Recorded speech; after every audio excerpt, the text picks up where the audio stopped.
안녕하세요. 뉴스반장입니다.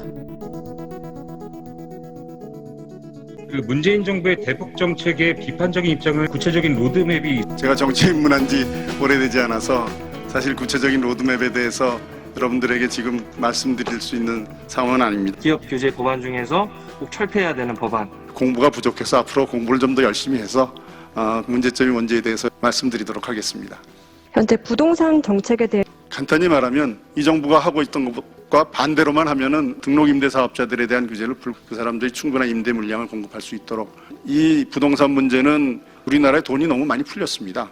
산업구조의 재구조 또 편성 이런 것들도 함께 고민해야지 해결할 수 있는 문제가 아닌가 생각합니다. 어떻게 지원을 하고 재편을 해야 된다고? 네, 어려운 질문이네요. 제가 준비된 답변이 없어서 이 자리에서 정확한 답변 드리기 좀 어렵습니다. 제가 정치 시작한 지 며칠 안 됐다는 거 좀 감안해 주시고 아직 준비가 안 됐는데 출마 선언을 한 것 아니냐라는. 제가 정치를 꼭 해야 되겠다는 그런 생각을 가지고 사퇴한 것은 아니었고 국정 전반에 대한 정책에 대한 준비가 되어 있지 않다는 점 제가 인정하고 그 부분에 대해서는 앞으로 더욱 노력하겠다는 말씀을, 앞으로 제가 저희 인지도를 높일 수 있도록 최재형 다움을 여러분들한테 보여드리면 선택해 주시지 않을까, 이런 생각을 가지고 있습니다. 어느 준비 안 된 판사 출신 장로의 대선 출마 개그선언. 시종일관 그는 정치 초보라 준비가 안 돼서로 처음과 끝을 장식했습니다. 무너져가는 대한민국을 지켜만 볼 수 없었다. 이 이야기가 나오는 순간 전 웃음을 터뜨리고 말았습니다. 단 한 번도 무너진 적이 없는 대한민국이 왜 갑자기 무너졌으며 왜 그게 자신의 대선 출마로 연결되는지 한심하기 짝이 없었는데요. 그는 잘 되는 대한민국을 지켜보며 대선 출마를 하지 말았어야 했습니다. 이 출마 선언 또한 하느님의 계시일지는 모르겠으나 이번 대선 출마는 그의 패착이며 일생일대의 오점으로 남게 됐는데요. 시종일관 그는 정치가 처음이라 준비가 안 됐다는 말로 그의 대선 출마 선언 기자회견의 대부분의 시간을 하려 했는데요. 왜 나온 걸까요? 준비가 안 된 분이 하나님이 출마하면 당선된다고 했답니까?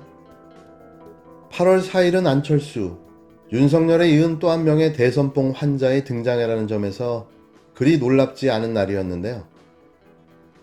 단 너무 재밌다는 점은 최소한 뭔가 준비라도 하고 대선 출마 기자회견을 했어야 하는 건 아닌가 했던 점입니다. 이 정도 수준으로 대선 출마라니 국민을 대체 뭘로 보는 걸까요? 또 한 명의 무자격자의 등장, 더 언급하지 않겠습니다.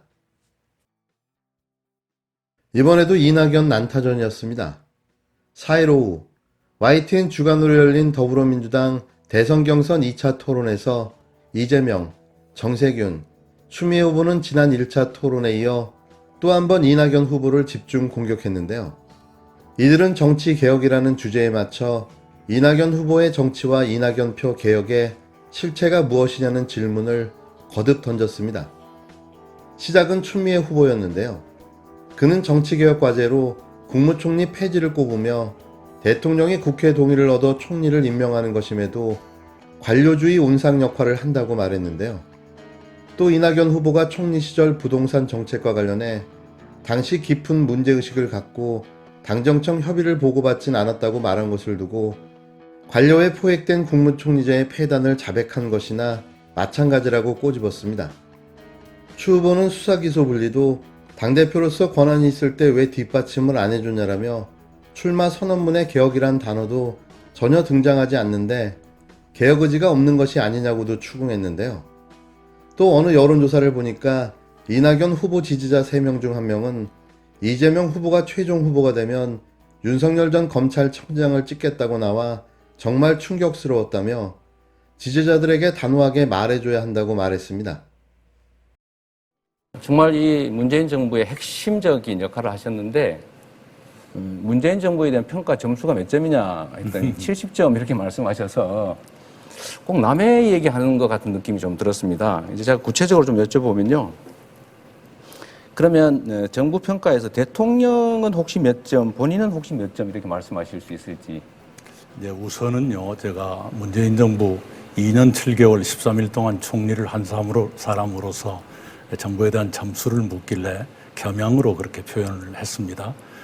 그러나 이제 대북 정책의 일관된 추진이라든가 그런 것은 90점 정도를 드리고 싶다는 말씀을 드리고요. 이낙연 후보님은 사면 관련해서는 사면 금지하자 했다가 사면하자, 사면하지 말자 그랬다가 갑자기 세모 이렇게 나오기도 하고 행정수도 이전도 찬성했다가 반대했다가 탄성했다 그러시고 이거는 정말로 옳지 않다. 정치인으로서는 무책임한 태도다 이 말씀. 사면에 대해서 금지하자는 얘기는 해본 적이 없습니다. 사면을 일정한 요건을 두자는 사면법 개정안에 발의에 동참한 적은 있습니다.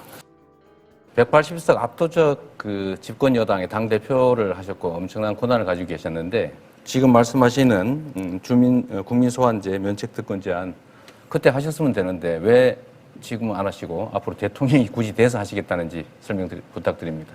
예, 그때도 놀았던 것은 아닙니다. 6개월 반 정도의 기간 동안에 422건의 법안을 처리하느라 매우 숨가쁜 시간을 보냈었더랬습니다.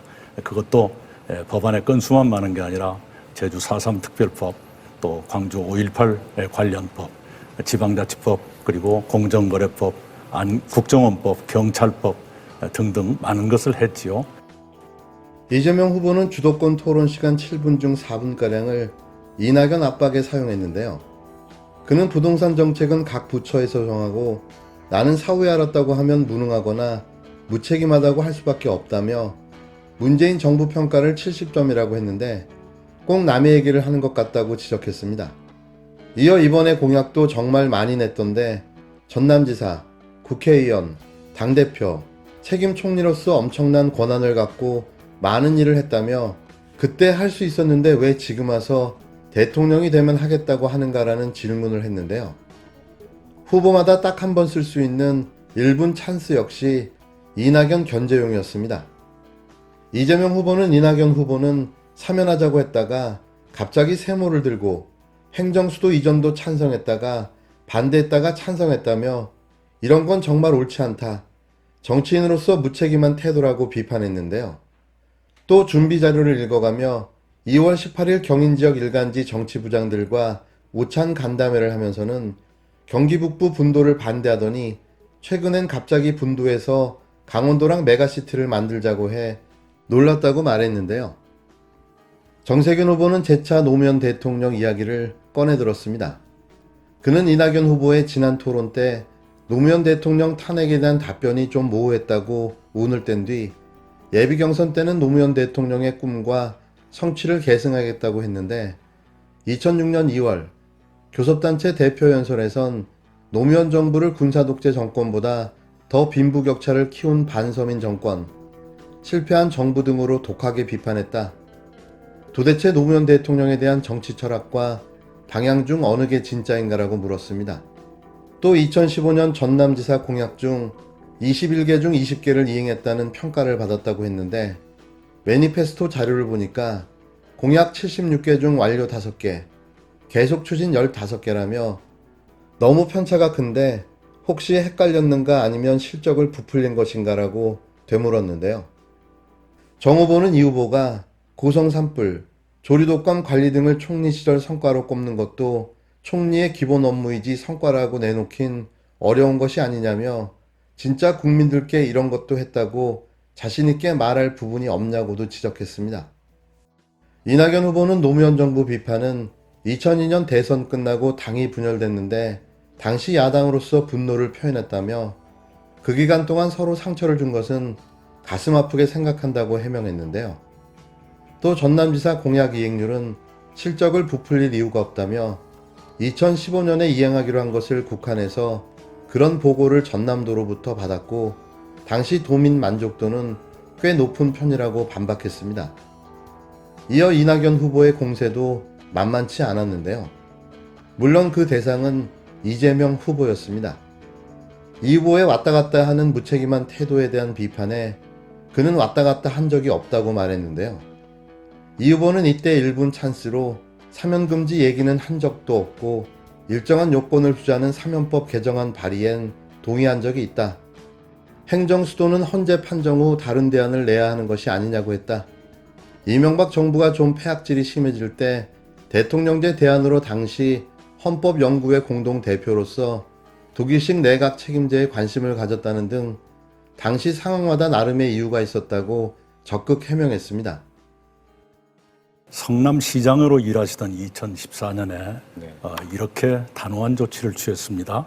5대 비위행위, 음주운전, 성폭력, 성희롱, 술의 횡령에 연루된 공직자는 승진해서 배제시키고 상여금도 박탈하고 부서장도 연대 책임을 묻는 아주 가혹한 조치를 취했어요. 네.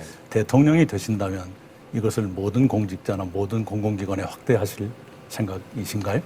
아마 제가 과거에 음주운전으로 처벌받은 전력이 있다는 말씀을 하시고 싶은 것 같은데 제가 이 자리를 빌어서 이 점에 대해서는 먼저 사과 말씀을 드립니다. 죄송합니다.